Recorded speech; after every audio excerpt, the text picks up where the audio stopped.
यार अब देखो, अब नेक्स्ट हमारा जो चैप्टर है ना, this is about statement of financial position. Last class में हमने पढ़ा था इनकम स्टेटमेंट, जिसका नाम होता है, जिसको हम कहते हैं, एक सेकेंड, इसको मैं शेयर, सर वीडियो के साथ चलेगा ना, चाहे इम्पैक्ट पड़ेगा। यार वो वीडियो सही आएगी नहीं ना, थोड़ा सा कैमरा यूं है, यूं उसको वो करना पड़ेगा, फिर मैं लिख नहीं पाऊंगा सही। और इसके अलावा कोई कोई जगह भी एडजस्ट करनी पड़ेगी ना स्क्रीन पे। हाँ, कैमरा भी सही है। अच्छा सर जनाब, चलो। हमारा बहरहाल अब statement of financial position next है आपके पास, ठीक है। अब देखो, हमने इनकम स्टेटमेंट, जिसका नया नाम है statement of profit and loss, वो कर लिया था। देखो अनस भाई, वो हमें बता दी कि आपका प्रॉफिट और लॉस कितना है। अब ये हमें चीज निकालनी है कि भाई, ये भी तो पता होना चाहिए कि तुम्हें, कि तुम्हारे पास, तुमने कितने पैसे देने, लोगों से कितने पैसे लेने, सारी बातें पता होनी चाहिए। और तुम्हारी जो, तुमने जो प्रॉपर्टी ली है उसकी वैल्यू कितनी है ना। और अगर किसी लोन लिया हुआ है, वो उसकी वैल्यू कितनी है, क्या, ये सब चीज़ें पता होनी चाहिए। तो वो जो सब चीज़ें आपको पता होती हैं, वो आपको पता चलती हैं यहाँ से, वो आपको पता चलती है स्टेटमेंट ऑफ फाइनेंशियल पोजीशन से, ठीक है। वो आपको सारी चीज़ें पता चलती हैं इससे, स्टेटमेंट ऑफ फाइनेंशियल पोजीशन से। अब देखो, ये कह रहा है स्टेटमेंट ऑफ फाइनेंशियल पोजीशन क्या दिखाता है, ये आपको बताता है कि भाई बिजनेस के एसेट्स, लाइबिलिटीज की वैल्यूज कितनी है at a particular time. Asset क्या है? वो रिसोर्स जिससे फ्यूचर में आपको बेनिफिट होता है, वो रिसोर्स जिससे फ्यूचर में आपको बेनिफिट होता है। लाइबिलिटी क्या होता है? ये आपके ऊपर कोई ऑब्लिगेशन खड़ी खड़ी कर देता है। मतलब मिसाल के तौर पे क्या हुआ, आपने आज एक कैलकुलेटर खरीद लिया, अब आपको पैसे देना पड़ेंगे, तो ये ऑब्लिगेशन है आपके ऊपर। किसी भी इवेंट की वजह से फ्यूचर में ऑब्लिगेशन हो गई, तो वो, जिससे आउटफ्लो ऑफ फंड हो, पैसा निकल के चला जाए, उसको लाइबिलिटी कहते हैं, ठीक है। तो एसेट्स के बारे में क्या बता रहा है? वो चीजें होती हैं जो बिजनेस ओन करता है, जिनको, जैसे कि आपकी प्रॉपर्टी हो गया, बिल्डिंग हो गई, आपकी गाड़ी हो गई, इक्विपमेंट हो गया, प्रिंटर मशीन हो गई, लैपटॉप्स हो गए, सारी चीजें। अब एसेट्स में ना दो टाइप्स होती हैं मुस्तफा। क्या दो टाइप्स हैं एसेट की? ऑन करें कर। एसेट की दो टाइप है, ठीक है अनस भाई। एक है नॉन करंट एसेट, एक है current asset. Non current asset क्या है? जिसकी लाइफ 1 साल से ज्यादा है। और करंट एसेट क्या है? जिसकी लाइफ 1 साल से कम है। अब नॉन करंट एसेट में मिसाल के तौर पे गाड़ी, अब गाड़ी लिए 1 साल से ज्यादा लाइफ होती है, प्रॉपर्टी 1 साल से ज्यादा है, लैपटॉप लिए 1 साल से ज्यादा है। ये सारी आपकी नॉन करंट एसेट कहलाती है। करंट एसेट वो होता है जिसकी लाइफ 1 साल से कम है। उसके नाम क्या है, क्या मैं आपको बता देता हूँ। वो आपकी होती है इन्वेंट्री। इन्वेंट्री मैंने आपको बताया हुआ है, वो माल होता है जो आपने रीसेल के लिए खरीदा हुआ होता है। अब बिजनेस में देखो, वो 1 साल से कम ही उसकी लाइफ होगी ना, ऐसे तो नहीं तो माल खरीद के रख लिया कि यार कोई मसला नहीं है, 10-15 साल तक भी रख रहे, कोई टेंशन नहीं है। इसलिए तो कोई भी आदमी कारोबार नहीं करता भाई। कारोबार क्यों करते हैं? माल खरीदे तो यार फटाफट बिके, इसलिए नहीं होता कि रख के बाद बैठे रहे ऐसे ही, ठीक है। अच्छा, नॉन करंट एसेट क्या है? कह रहा है assets to be kept and use by the business for more than 1 year. ये बात से बता दी कि वो 1 साल से ज्यादा है। अच्छा, उसके बाद एक और उसने छोटा सा टर्म यूज कर लिया, इनटेंजिबल एसेट्स। दो किस्म के एसेट होते हैं, एक होता है टेंजिबल, एक होता है इनटेंजिबल। टेंजिबल क्या होता है? जिसको टच कर सकते हैं, जैसे कि ये सारी चीजें हमने अभी डिस्कस कर ली है, मोटर व्हीकल, ये वो। इनटेंजिबल होता है जिसको हम टच नहीं कर सकते। वो क्या क्या होता है उसका? मिसाल के तौर पर पेटेंट्स, ट्रेडमार्क्स, कॉपीराइट्स, ये चीजें आपको मिली हुई हैं, सही है। तो ये क्या होता है अनस भाई, हमारे पास ये भी इनटेंजिबल एसेट के टाइप्स होते हैं। इसको हम टच नहीं कर सकते। कॉपीराइट्स आपको मिले हुए हैं, कुछ चीज है, ये आप महसूस कर सकते हो, you can feel it but you can not touch it, ठीक है। फिजिकल प्रेजेंस नहीं होती इनकी। तो ये टेंजिबल इंटेंजिबल दो किस्म के होते हैं। टेंजिबल होता है which can not be touch, और टेंजिबल के बारे में अगर हम बात करें, तो टेंजिबल एसेट्स क्या होते हैं? Which can be touch, can be touched. जैसे कि मिसाल के तौर पे हमने मोटर व्हीकल वगैरह की एग्जांपल ले ली। अब दूसरी कैटेगरी में आ जाओ, हमारे पास करंट एसेट्स हैं, जो मैंने आपको बताया। ये नॉन करंट एसेट की दोनों टाइप थी, टेंजिबल और इनटेंजिबल एसेट्स। अब करंट एसेट्स पर आ जाओ। करंट एसेट्स क्या है? जिसकी लाइफ 1 साल से कम है, मैंने आपको बताया। अच्छा, अब करंट एसेट्स में क्या, आप चीजें याद कर लो क्या क्या होते हैं। इन्वेंट्री, उसके बाद होते हैं trade receivable. Trade receivable Mustafa कौन होते हैं? जिन्होंने दुकान पे पैसे देने को देंगे हमें हाँ, ये कस्टमर। हमारे कस्टमर्स होते हैं। अनस, क्या होते हैं हमारे? शाबाश, ये आपको याद होना चाहिए, कस्टमर्स होते हैं। Then we have bank. Bank में आपका पैसा रखा हुआ है, ये भी आपका करंट एसेट होता है। फिर आपके पास है कैश, ये भी आपका करंट एसेट होता है। तो ये चार नाम हो गए, क्या क्या हो गए? स्क्रीन पे पढ़ के बता दो क्या क्या नाम है। इन्वेंट्री, ट्रेड, रिसीवेबल बैंक और कैश, ठीक है। अभी कैलकुलेटर को साइड पे रख दो, इधर देख लो, ठीक है। अब नेक्स्ट है हमारे पास ट्रेड रिसीवेबल। क्या चीज होती है जिनसे हमने पेमेंट लेना होती है, हमारे कस्टमर्स होते हैं। ये हमें बात पता चल गई कि हमारे कस्टमर्स होते हैं, ठीक है। नेक्स्ट हमारे पास है लाइबिलिटीज। लाइबिलिटी क्या होती है? जिसमें मैंने आपको बताया कि आपके ऊपर ऑब्लिगेशन होती है, जो आपको पैसे देना पड़ते हैं, तो कह रहे डेट्स होती हैं आपके ऊपर, ओड बाय द बिजनेस, यानी कि बिजनेस को पेमेंट करना पड़ती है इनके ऊपर। अब जैसे कि एसेट्स की दो टाइप थी, नॉन करंट और करंट, इसी तरह लाइबिलिटी की भी दो टाइप है, कि नॉन करंट लाइबिलिटी के करंट लाइबिलिटी। ये टाइप वन, टाइप टू, इसमें भी यही है। इसकी लाइफ 1 साल से ज्यादा होती है, इसकी लाइफ 1 साल से कम होती है। Non current. हाँ, करंट की। नॉन करंट की एग्जाम्पल क्या है? Bank loan. इसकी एग्जाम्पल क्या है भाई? Bank loan. और क्या है? डिबेंचर्स। ये जो आप लेते हो ना डिबेंचर्स या बैंक लोन, यार ये 1 साल से ज्यादा होती है इसकी लाइफ, मतलब आपको 10 साल में वापस करना होता है, 15 साल में वापस करना होता है, ठीक है। अच्छा, इसी तरह आपका करंट लाइबिलिटी क्या होती है? इसकी लाइफ 1 साल से कम होती है।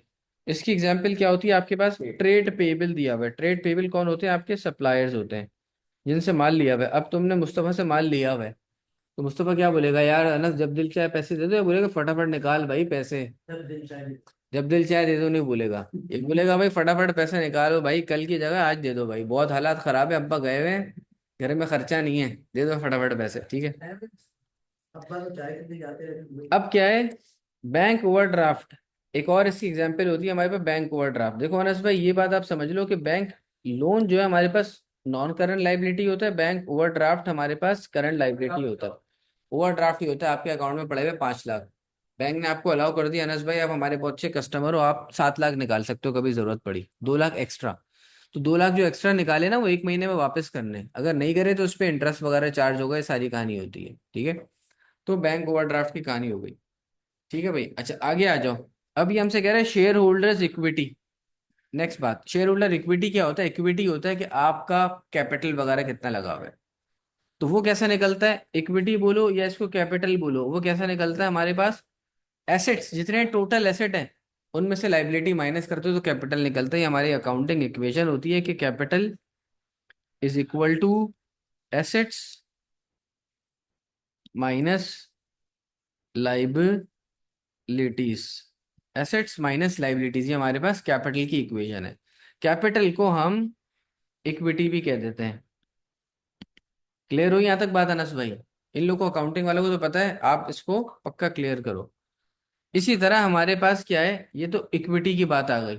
एक और टर्म आ रही है शेयर कैपिटल। ये शेयर कैपिटल क्या होता है? ये कंपनीज में होता है। कंपनीज में, आम सोल ट्रेडर और पार्टनरशिप में नहीं होता, this happens only in companies. ये क्या होता है? ये जो पैसा रेज करते हैं ना अपने शेयर होल्डर से, इसको कहते हैं शेयर कैपिटल। मसलन मैंने कंपनी खोली और 10 लोगों से 10 लाख रुपए रेज कर लिए, तो ये शेयर कैपिटल है मेरे, 10 लाख रुपए। समझ में आ गया? शेयर खरीदे। हाँ, 10 लाख रुपए की शेयर खरीद लिए तो 10 लाख शेयर कैपिटल है। तो शेयर कैपिटल क्या कह रहा है? Total value, total value of capital raised, यही है 10 लाख मेरे केस में, from share holders by the issue of shares. मैंने शेयर्स इश्यू किए, आप लोगों ने पैसे दिए, मेरे शेयर्स खरीद लिए, तो ये क्या हो गया? शेयर कैपिटल मेरे पास हो गया, सही है। तो ये हमारे पास कुछ टर्मिनोलॉजीज है जो हमने डिस्कस कर ली। इसके बाद हमारे पास, अब देखो स्टेटमेंट ऑफ फाइनेंशियल पोजीशन बनती कैसे है, ये देख लो। जैसे हमने पहले देखा था ना कि statement of profit and loss या इनकम स्टेटमेंट कैसे बनती है, तो इसको भी हम देख लेते हैं कि भाई ये हमारे पास कैसे बनती है। तो ये देखो आपकी बुक है, उसमें ये दिया हुआ है, 2 साल का डेटा दिया हुआ है। आप 1 साल को भूल जाओ, आप मिसाल के तौर पे इसको भूल जाओ, आप सिर्फ 2018 को कंसीडर करो। नहीं नहीं नहीं नहीं, लास्ट क्लास में नहीं किया। Statement of profit and loss. अब देखो 2018 इसने ईयर लिया हुआ है, सबसे ऊपर आप यहाँ पे लेते हैं कि भाई S machine limited statement of financial position, ये एज एट होता है, एज एट, आज के दिन। वो क्या था? फॉर द ईयर एंडेड, पूरे साल का। ये होता है आज के दिन बताओ भाई। वो क्योंकि प्रॉफिट और लॉस पूरे साल का निकाल लो, ये बोलता है आज के दिन बताओ एसेट कितना है, लाइबिलिटी कितना है, कैपिटल कितना है, आज के दिन। तो सबसे पहले देखो क्या हुआ, नॉन। अब देखो सबसे पहले हमने लिया एसेट्स, एसेट पे सबसे पहले आपके पास आ गया नॉन करंट एसेट्स। अब नॉन करंट एसेट में क्या? लैंड एंड बिल्डिंग मशीनरी उसने ले ली, फिर उसका टोटल कर लिया। डेप्रिसिएशन। उसके बाद ये बिजनेस में इतना आसान सा होता है, हाँ बिजनेस में कोई ऐसे ज्यादा टेक्निकल वो नहीं है। फिर आपके पास क्या? Current assets. करंट एसेट में इन्वेंट्री आ गई, मैंने आपको बता दिया। अब इसको मैंने ट्रेड रिसीवेबल बोला, यहाँ अकाउंट रिसीवेबल बोला हुआ, कोई मसला नहीं है, आपको पता है ट्रेड रिसीवेबल। फिर बैंक भी आता है, बैंक इसने नहीं लिखा, बैंक यहाँ लिख लो। और फिर कैश आता है। फिर इन सब, जरूरी नहीं बैंक लाजमी हो, मतलब बैंक होना होता है वैसे। फिर इन सब का सम कर लिया, 140 आ गया। फिर इसको और इसको सम किया तो ये आ गया 1290। अब जब मैंने क्या किया, non current asset plus current asset, इन दोनों का सम किया तो मेरे पास क्या आ गया, टोटल एसेट। ये क्या निकला है, नॉन करंट और करंट एसेट का सम कर लिया मेरे। ठीक है। उसके बाद अब हम आ गए लाइबिलिटीज पर। ठीक है। अब इसने क्या किया, इसने सबसे पहले आपके पास ले ली करंट लाइबिलिटीज। ठीक है भाई, करंट लाइबिलिटीज, करंट लाइबिलिटीज जिसकी लाइफ 1 साल से कम है। अब यहाँ पर इसने ले लिया अकाउंट पेबल, बोल रहा है हमने ट्रेड पेबल बोला था इसको। आप ट्रेड पेबल ले लिया, उसकी वैल्यू ले ली। फिर बैंक ओवरड्राफ्ट मैंने आपको बता दिया था, जब इसने ऊपर बैंक नहीं लिया, क्योंकि इसका इसने ले लिया कि बैंक मेरा नेगेटिव में चल रहा है। अगर बैंक पॉजिटिव होगा तो वो एसेट होगा आपका, और अगर बैंक नेगेटिव में ओवरड्राफ्ट है, इसका मतलब लाइबिलिटी है। वरना करंट एसेट है, अदरवाइज करंट लाइबिलिटी है। तो इस केस में इसने करंट लाइबिलिटी ले लिया 65, इन दोनों का सम किया 130 आ गया। फिर क्या किया, नॉन करंट लाइबिलिटी ले ली। नॉन करंट लाइबिलिटी में लॉन्ग टर्म बैंक लोन ले लिया इसने, जो मैंने आपको बताया था। डिबेंचर्स भी ले सकता है, 300 के ले लिए। अब क्या किया, दिस प्लस दिस 430 आ गया। ये क्या, total liabilities, non current liability plus current liability. सही है। यहाँ पे क्या आया था कि current asset, non current asset plus current asset, इसका सम आ गया। अब उसके बाद उसने ये चीज भी ले ली। अब क्या है, अब आपके पास क्या है, इक्विटी का सेक्शन है, या कैपिटल कह लो, ओनर का कितना लगा हुआ है। तो अब आगे शेयर होल्डर इक्विटी, ये हमने लिख लिया। सबसे पहले इसमें आया शेयर कैपिटल 520, इतने शेयर्स हमने बेचे हैं लोगों को, लोगों ने खरीदे हुए। फिर है आपने प्रॉफिट या लॉस कितना बनाया, एंड रिजर्व, ये सारी चीजें यहाँ पर आ जाती हैं। 340 आपके पास आ गया।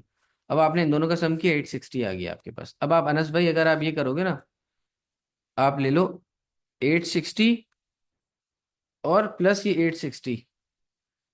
ठीक है, ये दो चीजें आपके पास बन रही। एक तो आपने ले लिया, अच्छा सॉरी, ये क्या कर रहा है, ये total assets minus total liability कर रहा है, तो उसके पास 860 आ रहा है, पुराने फॉर्मेट के हिसाब से इसने यहाँ पे किया हुआ है। अच्छा ठीक है। होता क्या है हमारे पास, कि हम यहाँ पर ले लेते हैं, इसने लिया ना टोटल लाइबिलिटीज 430, हमने ले लिया टोटल लाइबिलिटी, और ये हमारे पास इक्विटी आएगी 860। तो हम क्या करेंगे, 860 प्लस 430 करेंगे। देखो क्या सम आ रहा है, कैलकुलेटर उठाओ, 860 प्लस 430, 1290। अब देखो क्या हुआ, ये आपके टोटल एसेट्स आ रहे थे 1290, और ये भी आपके पास 1290 आ गया। तो क्या हुआ, आपको ये बात पता चल गई कि आपकी जो अकाउंटिंग इक्वेशन है कि capital is equal to asset minus liability, वो प्रूव हो गई। कैसे प्रूव हुई, कि आपने एसेट को इधर ही रखा और लाइबिलिटी को उठा के उधर ले गए, तो कैपिटल प्लस लाइबिलिटी बन गया। लाइबिलिटी का सम आपके पास आ रहा है 430, जिसमें दोनों आ गई करंट और नॉन करंट। और 860 आपके पास आ रहा है कैपिटल, जिसको इक्विटी भी कह सकते हैं। और एसेट्स आपके पास कितना आ रहे हैं, ये आपने ऊपर निकाला हुआ था 1290, ये आपने लिख लिया 1290। इन दोनों को सम किया, ये भी बराबर हो गया, 1290 इज इक्वल टू 1290। समझ में आ गई बात। तो ये बस इतना छोटा सा डिस्कशन था हमारा, बाकी पास पेपर्स करेंगे इंशाल्लाह, तो और चीज़ बेहतर समझ में आ जाएगी। ठीक है भाई। अच्छा जनाब, अब हम इसको ज़रा क्लास को रोकते हैं, अगला शुरू करते हैं हम।